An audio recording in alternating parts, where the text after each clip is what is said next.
عطا کریں گے وَيُكَلِّمُ النَّاسَ فِي الْمَهْدِ وَكَهْلًا وَمِنَ الصَّالِحِينَ۔ فرمایا کہ یہ جو تیرا بیٹا ہے جو ہم تمہیں عطا فرمانے والے ہیں، اس کی شان اور عظمت کا عالم یہ ہوگا کہ یہ پنگوڑے میں بھی جھولے میں بھی کلام کرے گا۔ یہ پنگوڑے اور جھولے میں بھی کلام کرے گا، باتیں کرے گا، وَكَهْلًا، اور پختہ عمر میں جا کر بھی باتیں کرے گا، اور پختہ عمر میں جا کر بھی باتیں کرے گا۔ یہ بات بڑی سمجھنے والی ہے۔ کہل عربی میں کہتے ہیں کم سے کم، علماء لغت نے لکھا ہے کہ کہل کہتے ہیں کہ کم سے کم 30 سال سے زیادہ عمر کا بندہ ہو، کم سے کم 30 سال سے زیادہ عمر کا بندہ ہو۔ بعض نے تو کہا 40 سال سے زیادہ عمر کا بندہ، پھر اس کو کہل کہا جاتا ہے۔ یعنی کم سے کم 30 پر تو سارے عینی ہیں، سارے متفق ہیں۔ اب ذرا مجھے توجہ سے یہ بات سمجھائیے گا،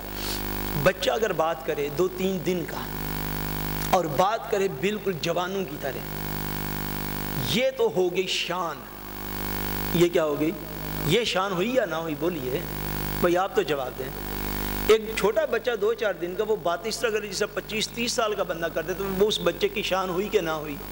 شان ہوئی۔ اب 25-30 سال والا بندہ اگر بوکسن کی طرح باتیں کرے، یہ اس کی شان ہے؟ جواب دیں، یہ کون سی شان ہے؟ 25-30 سال کے بندے باتیں کرتے ہی ہیں کہ نہیں کرتے ہیں؟ بھائی بولو نا یار، باتیں کرتے ہی ہیں۔ 25-30 سال والا بندہ اگر تقریر کرے تو یہ کون سی عظمت والی بات ہے؟ 25-30 سال کا بندہ اگر عقل مندی کی باتیں کر رہا ہے تو یہ کوئی شان ہے؟ یہ کوئی شان نہیں۔ ہر بندہ ہی باتیں کرتا ہے، 25-30 سال تک ہر بندہ نارملی باتیں کرتا ہے اور بڑی بڑی اچھی باتیں کرتا ہے۔ اللہ تبارک و تعالیٰ اس مقام پر، علماء مفسرین نے یہی فرمایا کہ اللہ پاک اس مقام پر سیدہ مریم کو جو اطلاع دے رہے ہیں، اس میں آپ کی عظمت بیان کی جا رہی ہے، حضرت عیسیٰ کی، کہ اے مریم، ہم تمہیں ایسا بیٹا عطا فرمانے والے ہیں جو بچپن میں بھی کلام کرے گا اور جب 30 سال سے زائد ہو جائے گا پھر بھی کلام کرے گا۔ یہ بڑی منفرد شان ہے نا، کہ 25-30 سال والے بندے کے کلام کی یہ کوئی شان بیان نہیں کی جاتی کہ جب 30-35 سال کا ہو جائے گا، 40 کا ہو جائے گا پھر بھی بڑی باتیں کرے گا۔ اس سے یہی مفہوم مراد ہے، یاد رکھ لیں۔ جب بھی آپ یہ پڑھیں قرآن مجید میں، سورہ مریم میں بھی ہے، سورہ آل عمران میں بھی ہے، کہ اے مریم، ہم آپ کو ایسا بیٹا دے رہے ہیں کہ جو بچپن میں بھی باتیں کرے گا اور 30 سال سے زیادہ ہو کے پھر بھی باتیں کرے گا۔ یہ شان بنتی ہی اس وقت ہے کہ جب سیدنا عیسیٰ علیہ السلام نے سیدنا عیسیٰ ابن مریم علیہ السلام نے، آپ نے بچپن میں تو باتیں کی اور آپ کی عجیب اور اعلیٰ شان جو تھی وہ ظاہر ہوئی، مگر بڑی عمر میں جا کے باتیں کرنے کا مفہوم ہی یہ ہے کہ 30-37 سال تک کم و بیش یا 33 سال تک کم و بیش عیسیٰ علیہ السلام جو دنیا میں رہے، وہ باتیں کرنا عجیب نہیں ہے، وہ باتیں کرنا عجیب نہیں ہے، وہ کوئی اعلیٰ شان نہیں ہے، اس لیے کہ اس عمر میں ہر بندہ ہی باتیں کرتا ہے۔ اس سے مراد یہ ہے کہ اے سیدہ مریم، ہم تیرے بیٹے کو 33 سال یا 37 سال کی عمر میں آسمانوں پہ پھر زندہ اٹھائیں گے، اور پھر جب دوبارہ دنیا میں بھیجیں گے، جس عمر پہ ہم نے اس کو زندہ اٹھا لیا تھا اسی عمر میں دوبارہ بھیجیں گے، پھر تیرا بیٹا اسی سال میں، اسی عمر میں 33 سال کی عمر میں اگر اوپر اٹھایا یا 37 سال کی عمر میں اگر اوپر اٹھایا، اسی سال میں ہم پھر نیچے بھیجیں گے، پھر نیچے آ کے اسی طرح باتیں کرے گا جس طرح ہزاروں سال پہلے کرتا رہا۔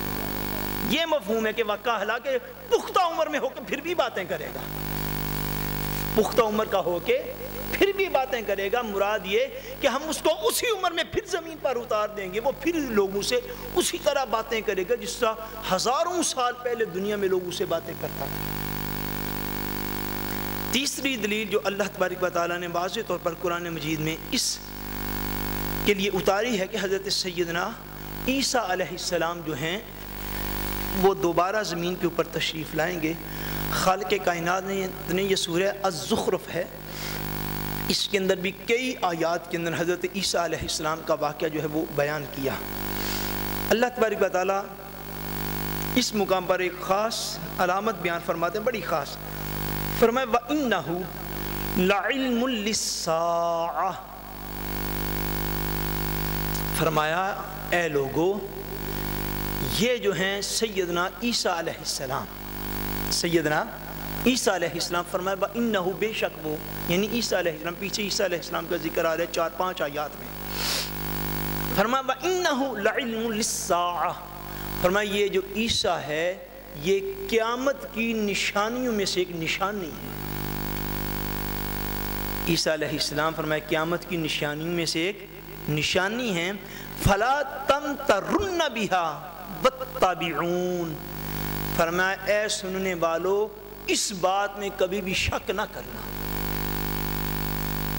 اس بات میں کبھی بھی شک نہ کرنا، قرآن کی اس فرمان میں کبھی بھی شک نہ کرنا۔ وَاتَّبِعُونَ، حضور صلی اللہ علیہ وسلم کی طرف سے فرمان ہے کہ حبیبی ان کو کہہ دو کہ اس بات میں میری پیروی کرو۔ ھذا صراط مستقیم، فرمایا یہ سیدھا راستہ ہے جو میں تمہیں بتا رہا، یہ کیا ہے؟ یہ صراط مستقیم ہے، یہ سیدھا راستہ ہے سیدنا عیسیٰ علیہ السلام کے حوالے سے کہ وَإِنَّهُ لَعِلْمٌ لِلسَّاعَةِ، فرمایا پیارے عیسیٰ جو ہیں ہمارے یہ قیامت کی نشانیوں میں سے ایک نشانی ہے۔ فَلَا تَمْتَرُنَّ بِهَا وَاتَّبِعُونَ ھذا صراط مستقیم، فرمایا سیدھا راستہ صراط مستقیم یہ ہے کہ عیسیٰ علیہ السلام قرب قیامت کے نزدیک، قیامت کے نزدیک جا کے سیدنا عیسیٰ علیہ السلام کو دنیا میں پھر اتارا جائے گا۔ اور اس بات کو آپ یاد رکھ لیں، توجہ سے اس بات کو یاد رکھ لیں کہ قرآن مجید فرقان حمید اللہ تبارک و تعالیٰ کی کتاب ہے، بعض اوقات لوگوں کو سمجھنے میں غلطی لگ جاتی ہے، مگر اس بات کو یاد رکھیے گا کہ قرآن مجید کی جب بھی تفسیر کرنی ہو، اس بات کا میں آپ سے پشمول کرتا ہوں، سوارے آپ نے کرنا ہے کہ آپ کے خیال میں قرآن مجید کا سب سے زیادہ علم اللہ پاک نے کس کو عطا فرمایا ہوگا؟ بولیے، حضور صلی اللہ علیہ وسلم، جن کے سینے اقدس پر نازل ہوا ہے اور جن کی زبان اقدس سے جاری ہوا ہے، حضور سے بڑھ کر تو کسی کو قرآن کا علم نہیں ہے۔ یہ تفسیری یعنی آگے بات لمبی ہو جاتی ہے، میں آپ کو صرف یہ عرض کروں کہ جب بھی قرآن مجید کی کسی آیت کا ترجمہ یا مفہوم یا کوئی مسئلہ اخذ کرتے ہیں تو کبھی بھی ایک آیت کو پڑھ کے یا ٹیلی ویژن پر ایک حدیث پاک کو دیکھ کے یا کسی سے ایک بات سن کے، جو مسائل بیان کرنے والے لوگ ہیں کبھی بھی ایک آیت سے مسئلہ بیان نہیں ہوتا۔ یہ جو چکر آج کل کے چلے ہیں، جھوٹے لوگ اپنے آپ کو سچا ثابت کرنے کے لیے عام مسلمانوں کے ساتھ اس طرح کا سلوک کرتے ہیں، کبھی بھی ایک آیت دیکھ کے مسئلہ بیان نہیں کیا جاتا، ایک حدیث پاک پڑھ کے مسئلہ بیان نہیں کیا جاتا۔ یہ جتنا کچھ میں نے عرض کیا یہ اس موضوع پر سارے کے سارے قرآن و حدیث کا نچوڑ ہے جو میں آپ کی خدمت میں عرض کر رہا ہوں۔ ساری احادیث کو سامنے رکھا جاتا ہے، پھر جا کے قرآن مجید کے معنی جو ہے اس کو متعین کیا جاتا ہے، اس موضوع پر قرآن مجید کی ساری آیات کو سامنے رکھا جاتا ہے، پھر جا کے ایک معنی جو ہے وہ مقرر کیا جاتا ہے، پھر اس کو بیان کیا جاتا ہے۔ حضور صلی اللہ علیہ وسلم کے اتنے واضح ارشادات ہیں، اتنے واضح ارشادات ہیں کہ ان کے ہوتے ہوئے ان آیات کا اور کوئی بھی مفہوم مراد لینا ان احادیث کی نفی کر دیتا ہے، ان احادیث طیبات کی نفی کر دیتا ہے۔ نبی کریم صلی اللہ علیہ وسلم نے کئی مقامات پر بڑے واضح طور پر حضور صلی اللہ علیہ وسلم نے ارشاد فرمایا، حتیٰ کہ نبی کریم صلی اللہ علیہ وسلم نے ایک مقام پر ارشاد فرمایا، حدیث پاک میں حضور صلی اللہ علیہ وسلم نے قسم اٹھائی، کیا بولیے؟ حضور صلی اللہ علیہ وسلم نے ارشاد فرمایا والذی نفسی بیدہ لیوشکن ان ینزل فیکم ابن مریم، فرمایا مجھے قسم ہے اس ذات کی جس کے قبضہ قدرت میں میری جان ہے کہ تمہارے اندر سیدنا عیسیٰ علیہ السلام ضرور دوبارہ نازل کیے جائیں گے۔ حضور نے قسم اٹھا کے فرمایا،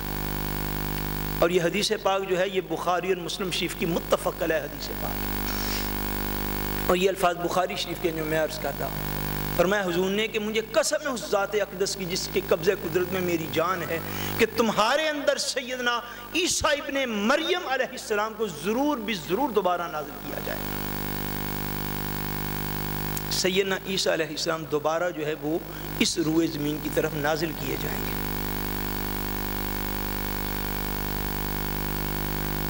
اب اس مقام پر تھوڑا رک کر یہ بات میں آپ کو عرض کرنا چاہتا ہوں، کہ چونکہ یہ عقیدہ تو امت مسلمہ کا برحق عقیدہ ہے،